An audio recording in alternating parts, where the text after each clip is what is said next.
ಅನುದಿನ ಅನುಕ್ಷಣ ಮನೆಯಲ್ಲೂ ಕಲಿಯೋಣ, ಕಲಿಕೆಯ ಹೊಸ ಹಾದಿಯಲಿ ಜೊತೆಗೂಡಿ ಹೆಜ್ಜೆಯ ಹಾಕೋಣ, ಸಂತಸದಿ ಕಲಿಯೋಣ ನಮ್ಮ ಹೆಮ್ಮೆಯ ಈ ಕ್ಲಾಸಿನಲ್ಲಿ. Yes sir. Yes teacher. Present ma'am. अस्सलामुअलैकुम बच्चों, संवेदा ई क्लासेस में आप तमाम का इस्तकबाल है। मैं सैयद आसिफ मोहिउद्दीन मीर मौलिम, सरकारी आला इब्तिदाई मदरसा मानवी, ज़िला रायचूर, आप तमाम का इस्तकबाल करता हूँ। अब तक हमने हमारी दरसी किताब छठी जमात की साइंस किताब के एक सबक अशिया की अलहदगी, सेपरेशन ऑफ सब्सटेंसेस, इस पर हमने बहस की। पिछले 2 क्लासेस में हमने सीखा कि आमेज़ा किसे कहते हैं। तो बच्चों, आपको याद होगा पिछली क्लासेस में मैंने आपको बताया था आमेज़ा किसे कहते हैं। 2 या 2 से ज़्यादा अशिया से बनने वाली शय को हम आमेज़ा कहते हैं।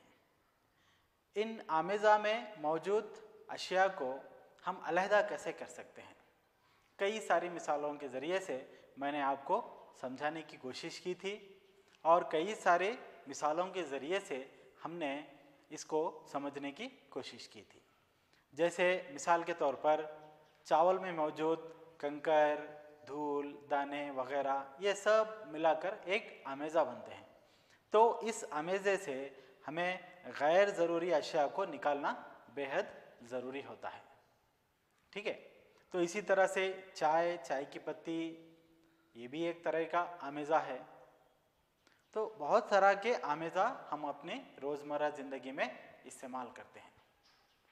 चलिए मैं एक और अच्छी सी मिसाल देता हूँ जिसमें आपको समझ में आ जाएगा कि हम आमेज़ा किसे कहते हैं और हम अशिया की अलहदगी कैसे करते हैं।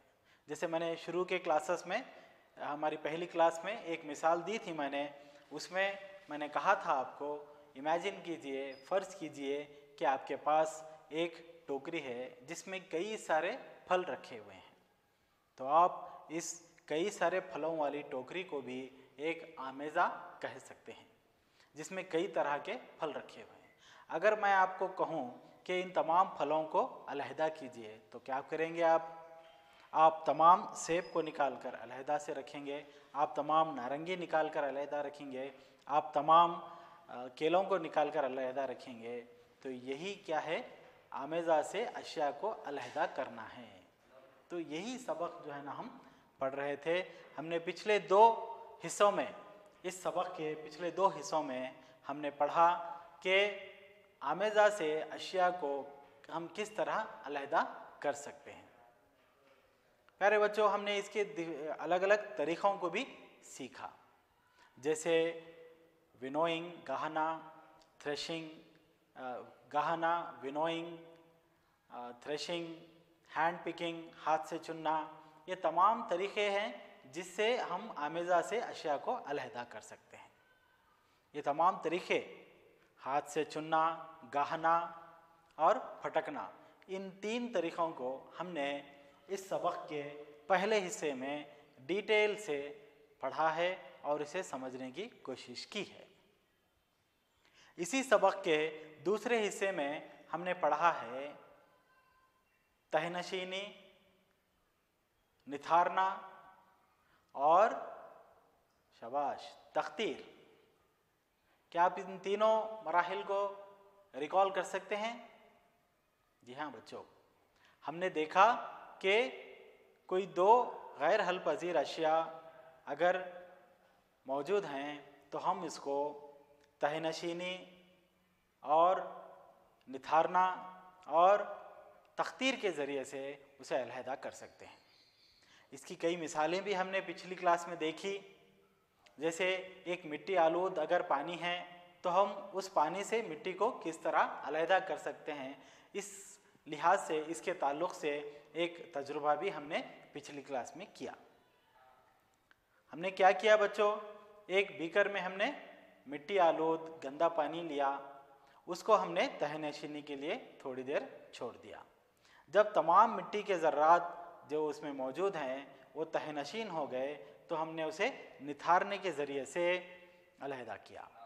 निथारने के बावजूद भी पानी में हमें जो बारीक ज़र्रात नज़र आ रहे थे, फिर हमने उसे फ़िल्टर पेपर की मदद से तख्तीर करते हुए अलहदा कर लिया। ये तमाम चीज़ें हम पिछली क्लासों में पढ़ते आ रहे हैं, हिस्सा अव्वल और हिस्सा दुवम में। चलिए आइए अब हम इस सबक का आखिरी हिस्सा सुवम देखते हैं। इस हिस्से में हम 3 अहम टॉपिक्स को देखेंगे। एक होगा हमारा अमल तबखीर, और दूसरा होगा हमारा अमल तकसीफ, और तीसरा होगा सैचुरेटेड सॉल्यूशंस। चलिए आइए हम इसका पहला हिस्सा बगौर मुताल्ला करते हैं। सबसे पहले हम देखेंगे तबखीर, इवापोरेशन। तबखीर असल में एक ऐसा अमल है जिसमें कोई रकीक शय के आबी बुखारात रकीक शय को आबी बुखारात में तब्दील किया जाता है। आपने अपने रोज़मर्रा ज़िंदगी में देखा होगा, जब आप पानी को गर्म करते हैं, जैसे इस शक्ल में बताया जा रहा है, जब आप एक पानी को गर्म करते हैं तो क्या होता है, पानी गर्म होता है, उसके बाद वो भाप बनकर उड़ जाता है। तो हम इसी को क्या कहते हैं, अमले तबखीर, इवापोरेशन। तो बताइए बच्चों, ये तरीक़ा ज़्यादातर कहाँ पे इस्तेमाल होता होगा? जी बिल्कुल सही, ये तरीक़ा जो है तबखीर का तरीक़ा इस्तेमाल रक़ीक़ में हल पज़ीर ठोस शय को अलहदा करने में किया जाता है। ओके, तो अब हम देखते हैं कि ये इवापोरेशन हमारे रोज़मर्रा ज़िंदगी में, तबखीर हमारे रोज़मर्रा ज़िंदगी में किस तरह इस्तेमाल होता है और कहाँ कहाँ इस्तेमाल होता है। देखिए बच्चों, चाय की केतली में हम देखते हैं, जब हम चाय या पानी वगैरह गर्म करते हैं तो उसमें से भाप बाहर आती है। तो ये भी क्या है, एक अमल का, एक तरीक़े का तबखीर है। इसी तरह से हम देखते हैं जहाँ पर चिमनियाँ होती हैं, जहाँ पर फैक्ट्रीज़ होते हैं, वहाँ पर भी हम इन भाप को उड़ता हुआ देखते हैं। तो ये भी क्या है, पानी गर्म होकर भाप में तब्दील होकर इन चिमनियों के ज़रिए से उड़ते रहता है। फितरत में भी, कुदरत में भी हम इवापोरेशन देखते हैं। बच्चों आप जानते होंगे हमें बारिश किस तरह हासिल होती है, हमें बारिश से पानी किस तरह हासिल होता है। ये बिल्कुल सही, समंदरों और नदियों का पानी तबखीर के ज़रिए से ही इवापोरेट होता है, तबखीर पाता है, और वो पानी भाप बनकर आसमान में उड़ जाता है। इस पानी के चक्कर को आपने 5वीं जमात में बगौर मुताल्ला किया है।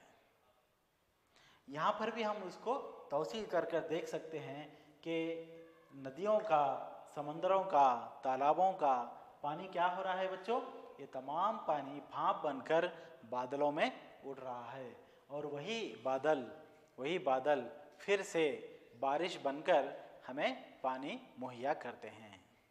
ये तबखीर कुदरत में होने वाला तबखीर है।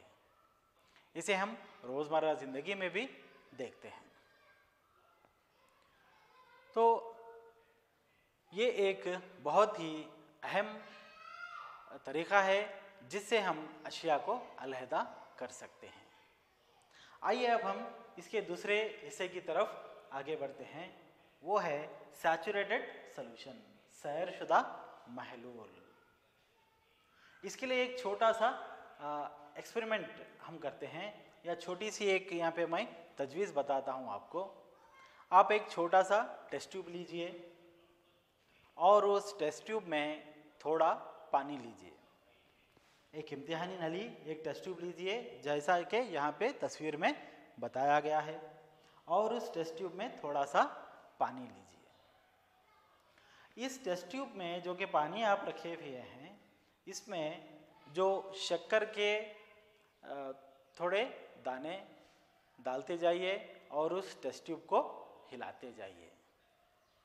तो आप क्या देखेंगे बच्चों, इस पानी में शक्कर हल पजीर है तो इसमें हल होती रहती है। आप और थोड़ी शक्कर डालिए और इसको हिलाइए, और थोड़ी शक्कर डालिए और इसको हिलाइए।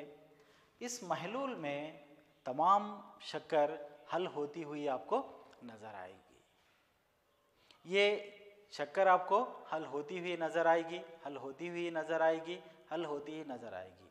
फिर इसके बाद एक ऐसा पॉइंट आएगा, एक ऐसा वक्त आएगा जिसके बाद आप देखेंगे कि जो शक्कर आप टेस्ट ट्यूब में डाल रहे हैं वो उस पानी में हल नहीं होगी, उसके दाने तहनशीन में जाकर तहनशीन हो जाएंगे, नीचे जाकर बैठ जाएंगे।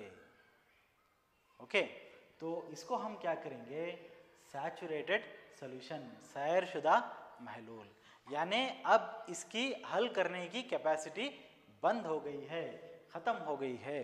अब ये और ज़्यादा शक्कर को हल नहीं कर सकता है।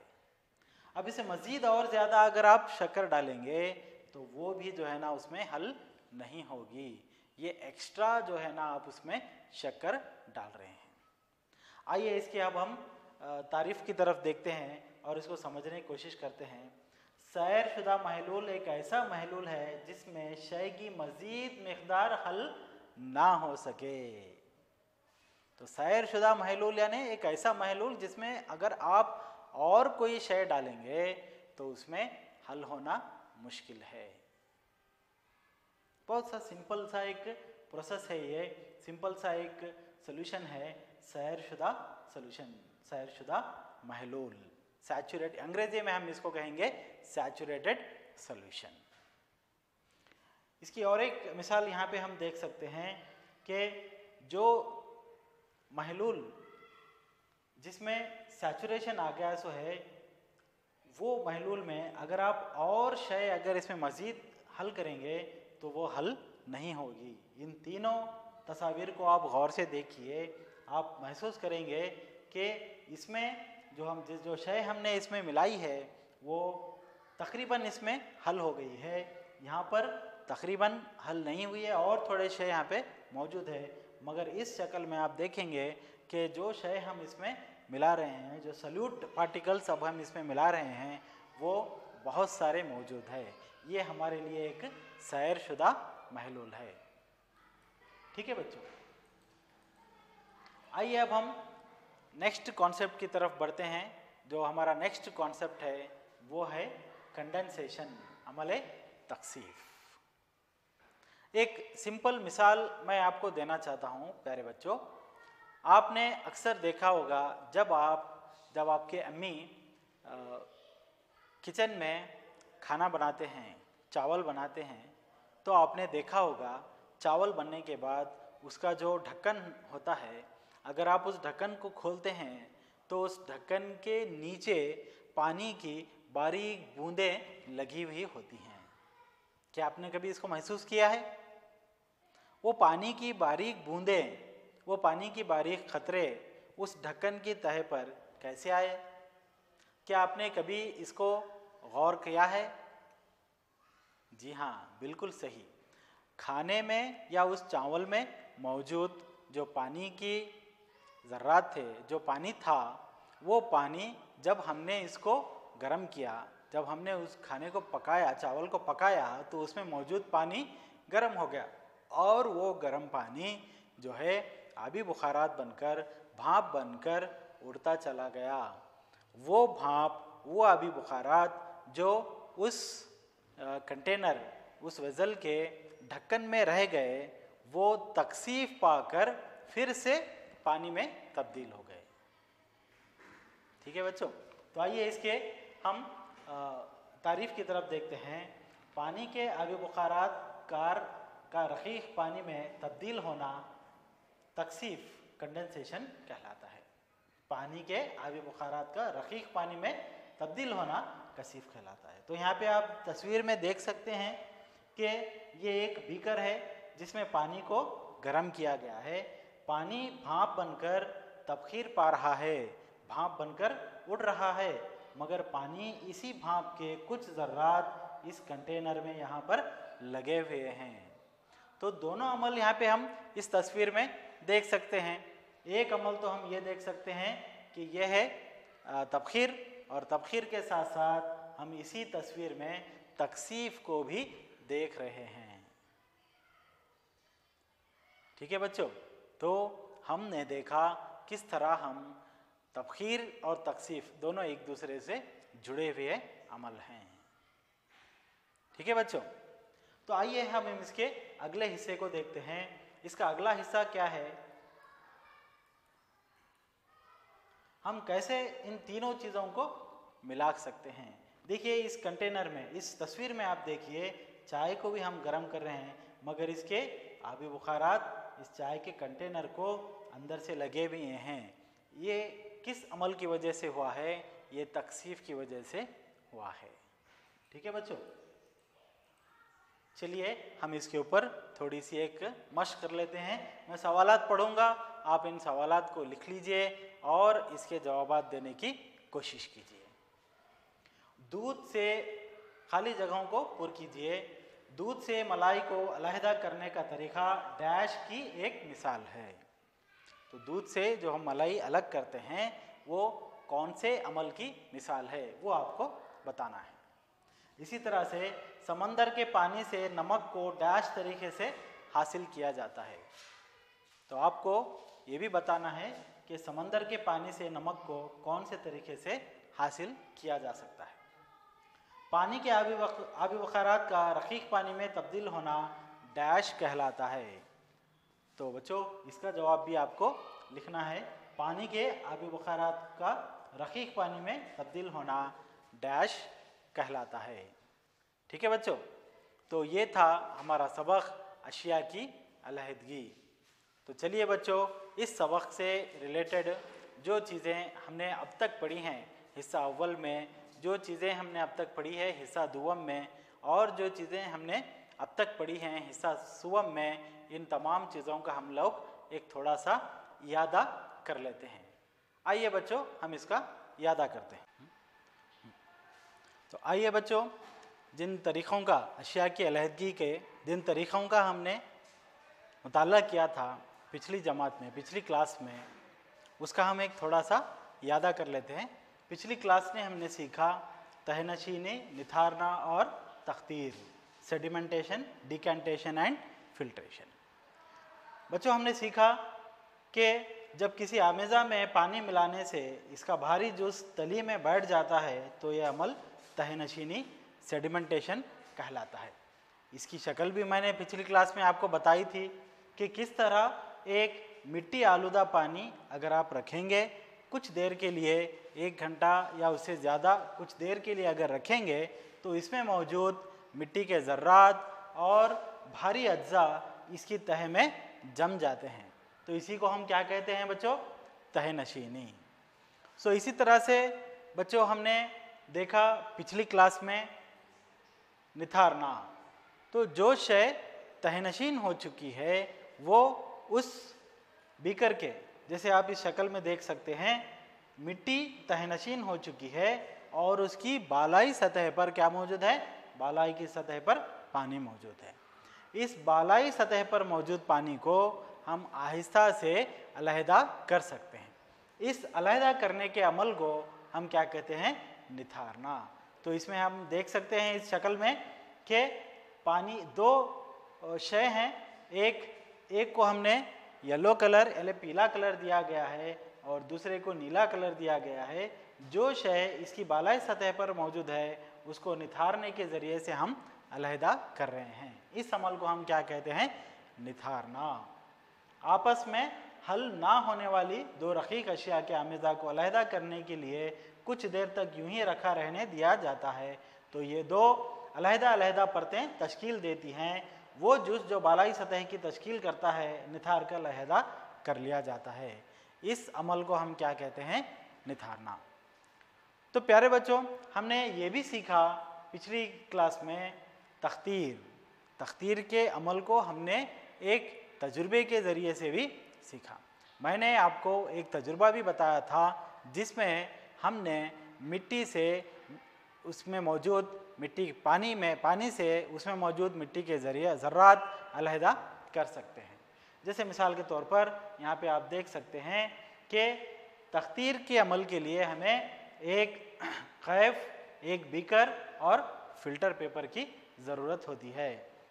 तो हम इसमें क्या करते हैं, जो शय हमें अलहदा करनी होती है उसको एक कैफ में डालते हैं।